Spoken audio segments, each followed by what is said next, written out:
Affairs, panig sa katotohanan, panig sa bayan.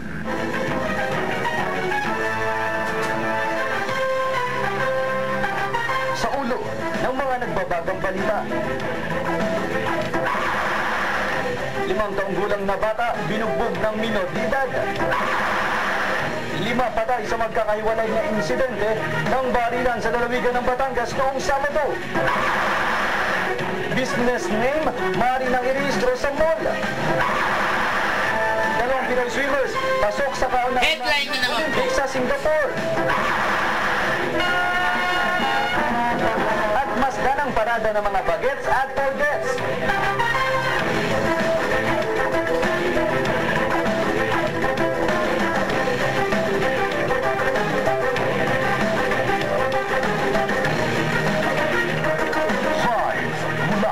ABS-CBN News Center, Batangas. Ito ang TV Patrol Southern Tagalog.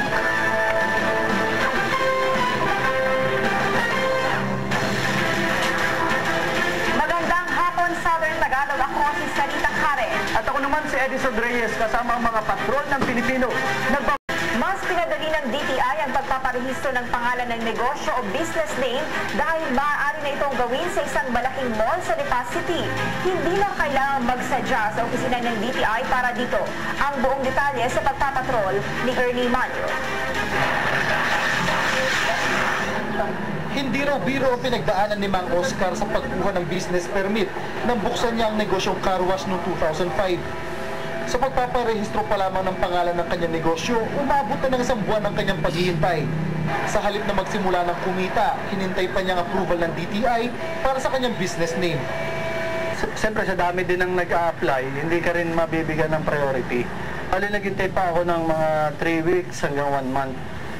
Kaya laking tuwa niya nang malamang maaari na magparehistro sa isang malaking mall sa Lipa City, kung saan hindi na niya kailangang pumila. Ito ang proyekto ng DTI na Private-Public Partnership o PPP.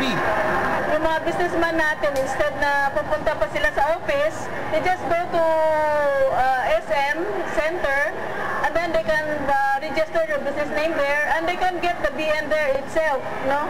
Well, number 1, you have to have at least 3 desired business name.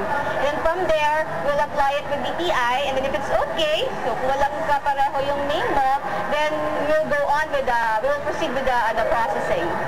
Para kay Pedrito Calao, presidente ng Batangas Chamber of Commerce and Industry Incorporated, magiging maalwan para sa bawat negosyante ang programang ito ng DTI.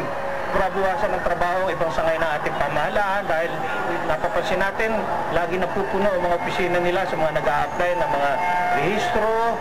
Kaya ito'y napakalaking bagay para sa amin dito sa Batangas.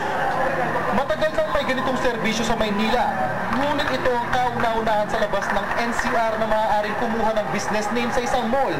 At inaasahan na magtutuloy-tuloy ito sa iba pang probinsya sa Calabarzon at iba pang rehiyon. Ernie Manyo, Patrol ng Pilipino.